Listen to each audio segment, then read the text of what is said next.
Hey everyone. Sorry you're a little bit late here tonight for this video. A lot of knowledge, a lot of training.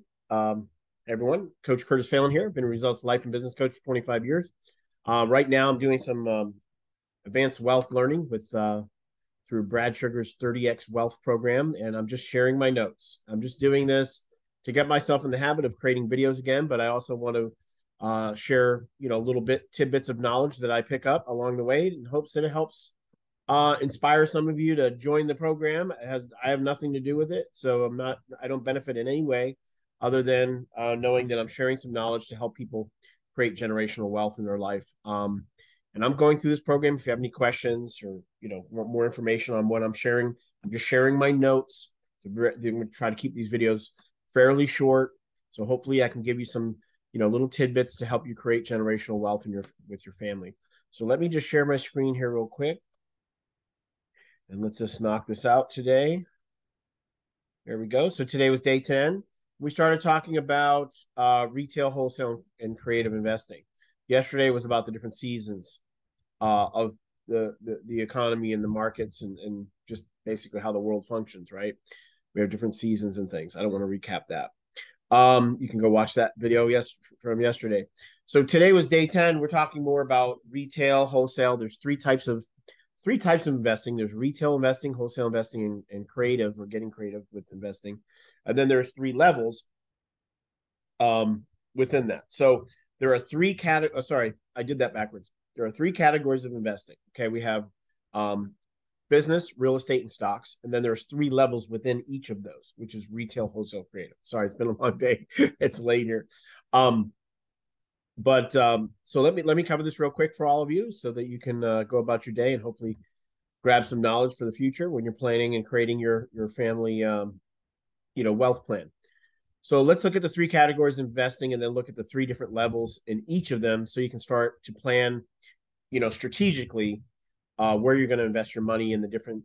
Now keep in mind there's we talked about yesterday the different cycles, the different seasons of investing. So you should be investing in different times of the cycle, the 7 to 10 year cycle. You should be, depending on where your market is and what's going on in the world, will determine what sectors you should be, which categories here you should be investing in.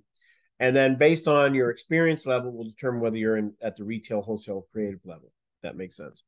All right. So you want to also make sure you play to your strengths. If you're not good at, dealing with people and things like that, maybe you want to lean more towards stocks and things like that.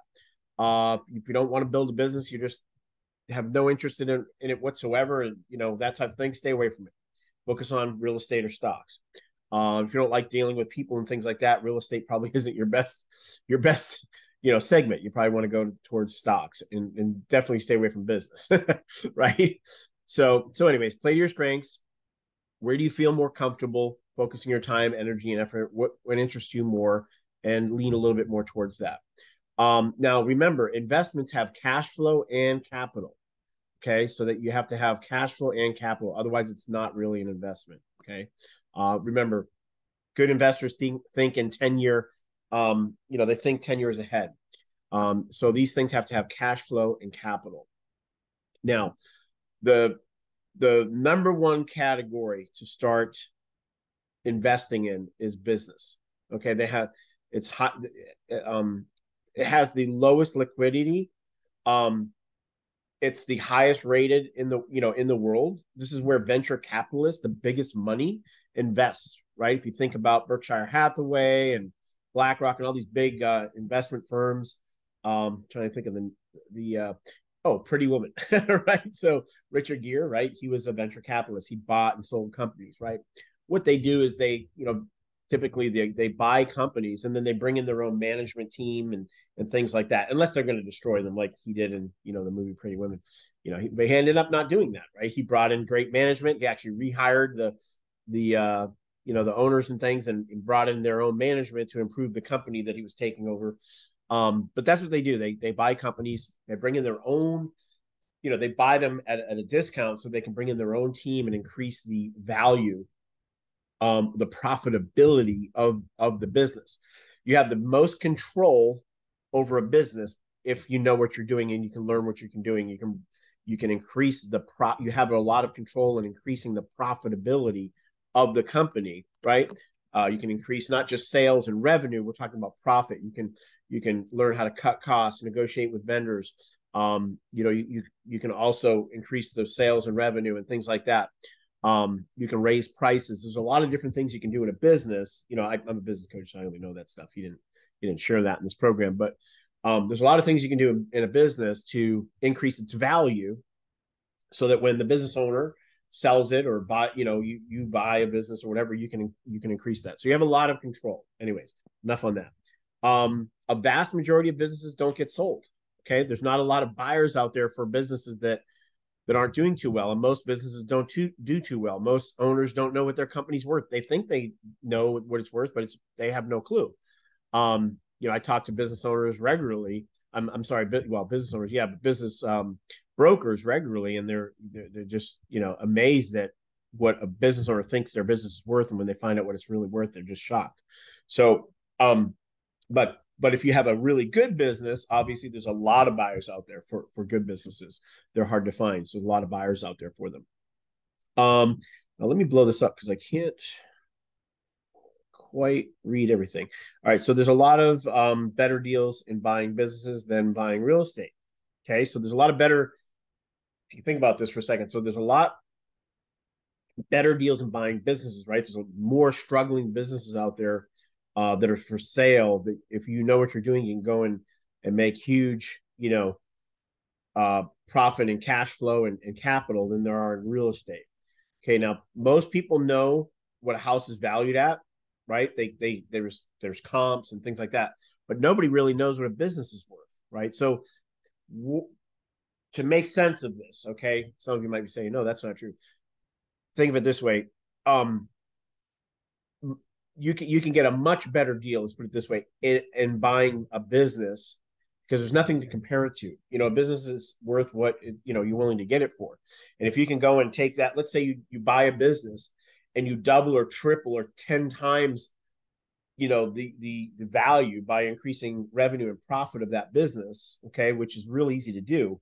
You can make out a lot much better than you can on a real estate deal, because with real estate, like I said, within a probably 20 to 30% maximum, probably 20%, most people know, somewhere within 20% what that property is worth. Whereas a business, they have no clue what that business is worth. Okay. It's kind of like way back when in car sales. My brother and I owned a used car dealership, and you really, you could make a lot of money back then, before the internet and all this stuff, on used car deals, right? Because my brother was just a super genius at buying cars. It blew my mind some days when, he'd see a car for sale in the paper, and he'd go to their house, and, I'd be running the shop, the office, and then he'd come in, and, he bought the car for some ridiculous price. And I just don't know how he did it. That was his forte, buying the cars. I was selling the cars, he would buy them. And these aren't, from the auction or anything. He could just go and, he could just talk people into selling their car real cheap. So that's what I'm talking about. No one really knew back then. They couldn't just go Google what the car's worth, or go on, whatever is available now on the internet and find that out. So anyways, you get a better deal on that. You understand that. Let's go down to real estate. So number 2, right? The second best investment is real estate. Has a higher liquidity, right, than a business. Okay, so usually, hopefully 7 to 30 days, you should be able to right now sell, that property somewhere 60, 90 days. The business owner's getting their money. So it has a higher liquidity than businesses. But, and keep in mind, and I put this note over here to remind me, in each of these, there's a retail level, there's a wholesale level, and there's a creative level in each area of these investments. Right. So, for example, in business, retail would be, buying a franchise or, something like that, where you're basically new and investing in businesses or starting businesses where you're paying top dollar to learn. Right. You got to pay to learn. Right? And then you have, wholesale, in businesses, like I said, that would be, probably buying a business where you're getting it at a bargain, right? Now you make money when you buy, not when you sell in investing, right? So, you want to buy that business at the best possible deal because that's where you make your money. Okay. You don't buy based on what you're going to make that money down the road. You say, okay, if I can get it at this price, then I've already got my profit. And then you have creative. So creative in business would obviously be, creating your own business. Okay, it's pretty easy to understand. Now in real estate, same thing. You got retail buying, wholesale buying, creative buying. I don't want to go into that. You understand the different levels. I'm sure you can look it up. But you can add. It's easier to it's easier to sell a house than a business, though, right? It's easier to sell it. Obviously, right? People are buying homes; they need a place to live. Um, and you can buy a home and you can increase its curb appeal. You can renovate it. You can increase the value, but not as much cash flow as a business, right? So you can't like crazy increase the rents, right? Whereas in a business, you could double the sales, drop, cut the prop, the costs and things like that down, and et cetera, et cetera, et cetera. Whereas with real estate, you could fix the home up and increase the capital gain of that property over time. But as far as like increasing the cash flow, it's not as extreme as you can in business, but it's still great, right? It's the second best real estate investment. I'm sorry, investment that you can invest in. As you can tell, it's getting late. It's been a long day.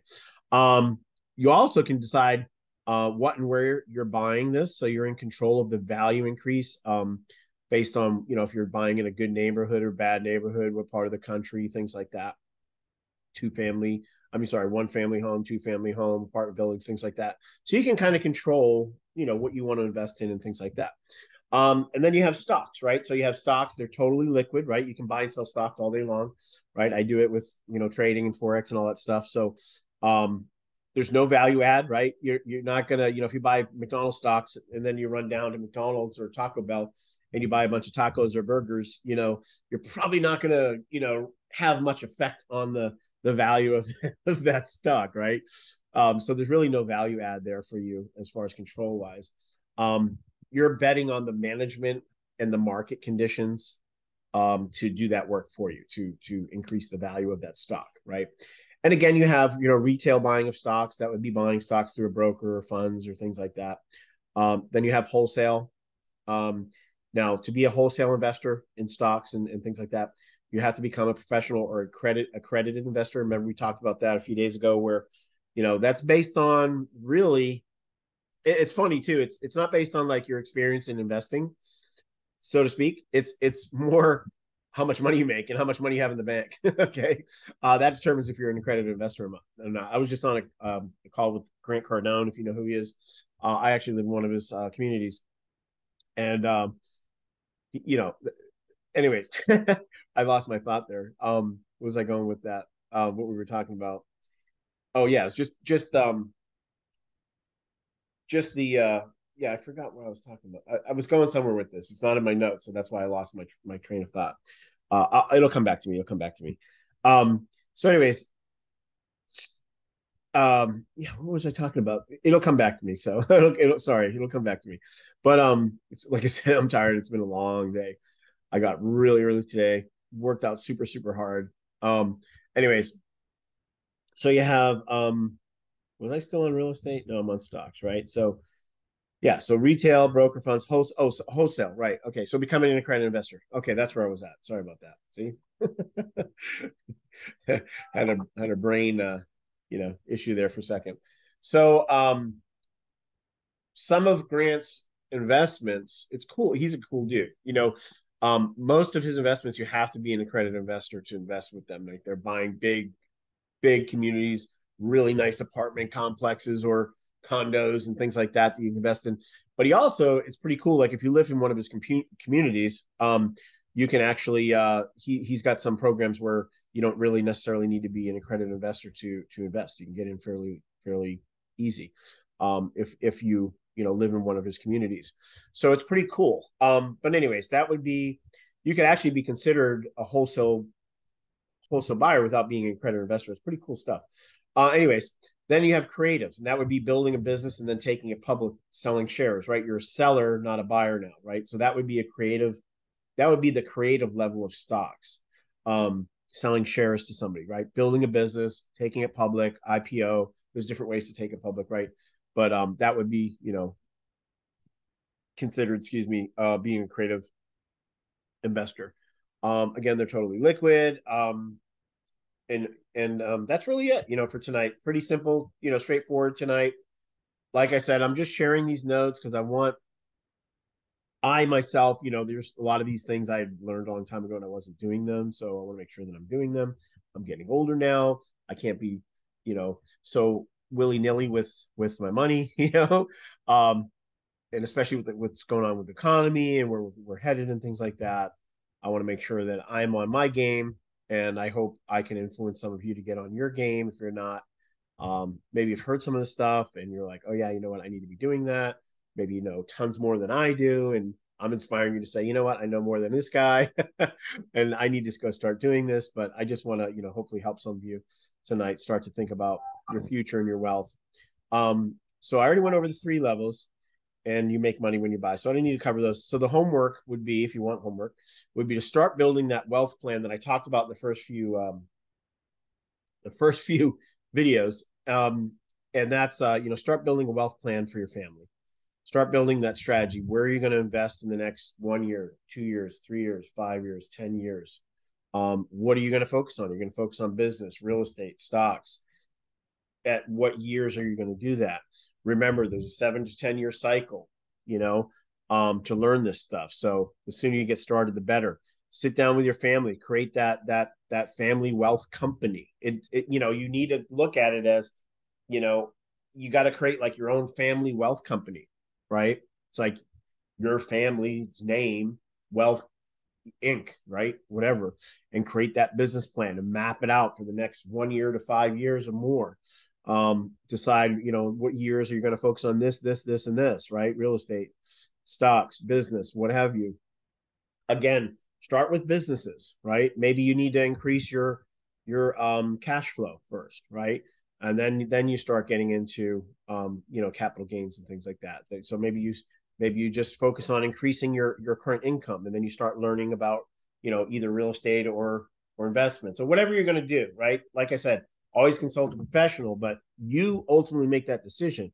As I always say, my original mentor, Tony Robbins, he always told me, it's one of the things that you don't let anyone else control is your wealth, right? You got to take control of that. The other one is family, and the other one's your health. Wealth, family, and health. You're the one who's in control of that.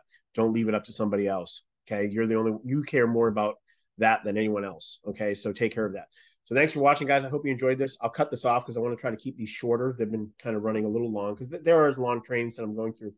But I just hope that I helped somebody tonight. If I did, please like or comment. All right. Have a blessed night, everyone. Thanks. Bye-bye.